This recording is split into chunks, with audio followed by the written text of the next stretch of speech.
এবং কর্মক্ষম নারী হোক এই দেশের অর্থনৈতিক। আজকের অনুষ্ঠানে প্রধান অতিথি চরপেশন মা মাটি মানুষের সন্তান জাতীয়তাবাদী যুবদলের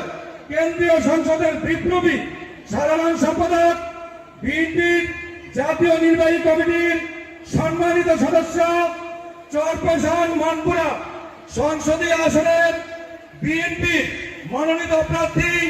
জনাব মোহাম্মদ নুরুল ইসলাম নয়ন মহোদয়কে তার আসন গ্রহণ করার জন্য বিনীতভাবে অনুরোধ করছি। আমি অনুরোধ করছি আজকের সভায় আসন গ্রহণ করার জন্য অত্র মহাবিদ্যালয়ের গভর্নর কমিটির সম্মানিত সভাপতি জনাব মোহাম্মদ